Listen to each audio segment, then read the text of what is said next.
Buenos días, profesora. Voy a empezar a resumir las siguientes 3 lecturas del plan lector. La primera lectura se titula Los Ángeles de Chortiza.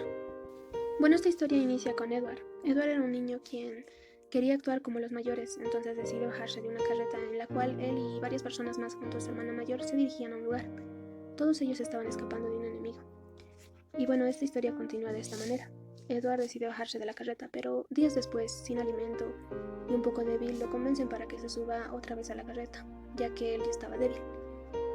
Aunque él seguía diciendo que no y que estaba bien, e incluso su hermana le pedía que cuidara más a las niñas, ya que ellas necesitaban más cuidado.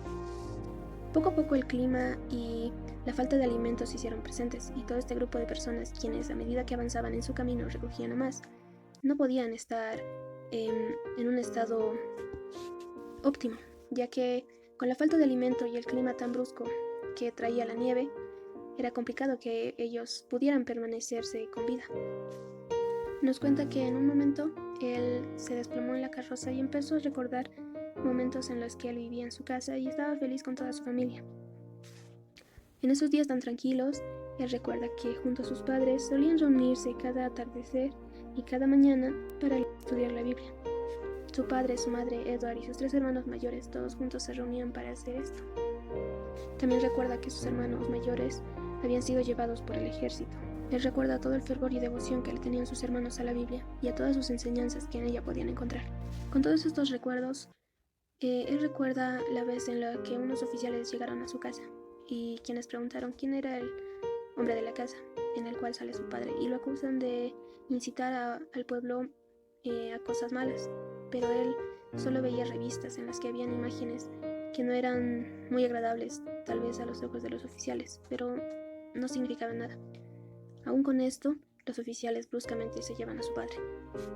Después de un rato vuelve en sí y se da cuenta que todos habían alzado su cabeza al escuchar un sonido que venía de la derecha. Todos e incluso él pedían ayuda a Dios para que nada malo pasara y que sus enemigos no estuvieran cerca. Después de esto, muchos de ellos empezaron a orar, pidiendo ayuda y protección a Dios. Una vez terminado este periodo de oración, Gerald, quien era uno de los que iban en esta carreta, trata de dirigirse a esos hombres misteriosos, ya que habían aparecido 2 sombras de hombres que estaban en caballos blancos, y él les pregunta que estaban perdidos y en dónde podrían encontrar un lugar agradable para pasar la noche, ya que cada momento de esa noche se convertía en un momento que podría ser crucial para sus vidas. En este momento, cuando Gerald les pregunta, estos 2 forasteros no responden. Cuando él vuelve a hacer la pregunta, los 2 forasteros dan la vuelta y empiezan a seguir su camino. Gerald empieza a seguirlos. Gerald, mientras seguía a los forasteros, continuaba orando, pidiendo que Dios los libre del lazo del cazador. Edward se maravilla con la seguridad en la que esos forasteros se dirigían. Él sabía que ninguno de ellos hubiera podido encontrar el camino. Poco a poco ellos lograron salir del bosque, pero no se dieron cuenta. Cuando ya estaban al final, uno gritó que ya habían salido del bosque. En este momento, Edward, quien se había echado a dormir, abre los ojos y ve que es así. Cuando ellos despegaron la vista de los forasteros y volvieron a mirar hacia ellos para agradecerles, los forasteros habían desaparecido y no había ningún rastro de ellos, ni las huellas de los caballos, ni nada. Con esto ellos saben que Dios había enviado a sus ángeles para guiarlos en ese camino. Bueno, así concluye esta lectura del plan lector. Ahora voy a continuar con la siguiente, que se titula La tarjeta de visita. Bueno, esta historia nos habla acerca de Dixie Rodríguez, quien nos cuenta que ella tenía una amiga que enseñaba literatura, y un día mientras ellas almorzaban, su amiga le contó un proyecto en el cual ella estaba trabajando, el cual tenía que ver con las tarjetas de visita. Una tarjeta de visita podría ser con un sello de la familia o una tarjeta con el nombre de una persona, impreso con un tipo de letra que parece manuscrita. Mientras su amiga le contaba esto a Dixie amablemente le dice que todavía usaban esa clase de tarjetas, pero esta vez se las llamaba tarjetas de negocios o de presentación. Su amiga le sonríe y le dice que esas tarjetas eran como la forma de decir: estoy aquí para realizar una transacción o recibir un pago, hablar de negocios, por lo tanto, aquí está mi tarjeta de negocios. Pero lo que el objetivo de la tarjeta de visita era que representaba únicamente el nombre del individuo y era portadora de valor, en una forma simple, pero con una frase connotativa, que era de vine a verte. Nos dice que esta charla con su amiga fue casual y posiblemente que él tal vez le iba a olvidar, pero también nos dice que una experiencia posterior le cambió la vida. Después de esto nos trasladamos a otro momento de la historia, en la que nos cuenta Dixie que ella trabajaba y le gustaba enseñar, y ella más o menos viajaba 50 kilómetros cada mañana hasta la Universidad del Condado de Tarrant, en la ciudad de Fort Worth, en el estado de Texas. Nos cuenta una experiencia y nos dice que un día como estos, en un viaje común, por así decirlo, ella escucha un sonido que no le era muy familiar, y resulta que la rueda delantera del lado del conductor de su auto se había pinchado.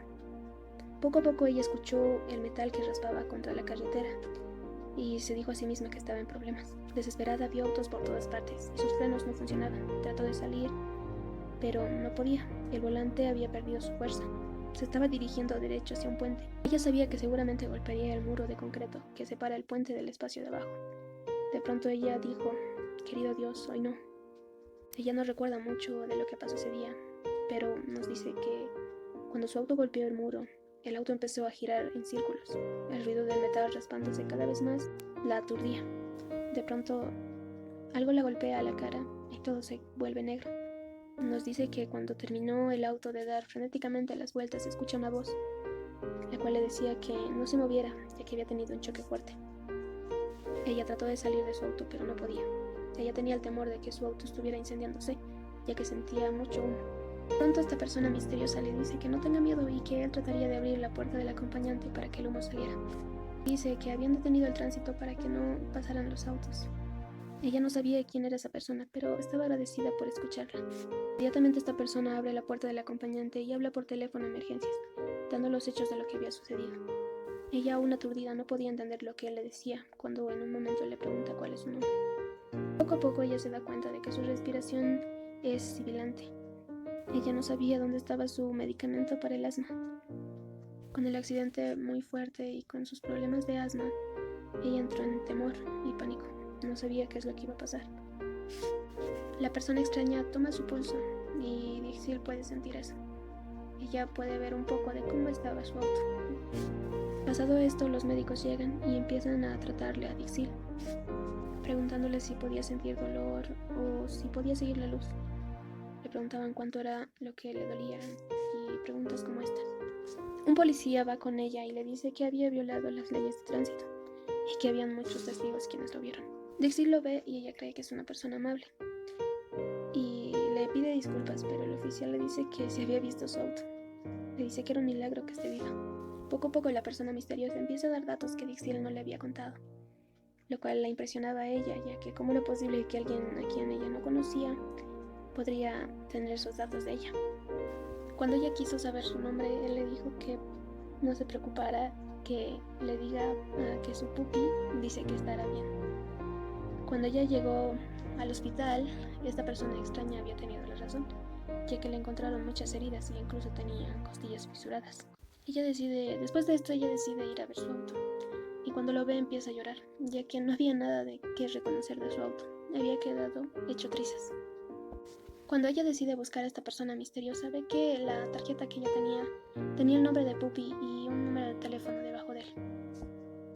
Tras esto, ella poco a poco recuerda una experiencia de su infancia, en la que ella estaba con su hermana y estaban jugando con una bicicleta, en la que su hermana se subió y empezó a perder el control de su bicicleta y empezó a decir: Susan, no dejes que me caiga.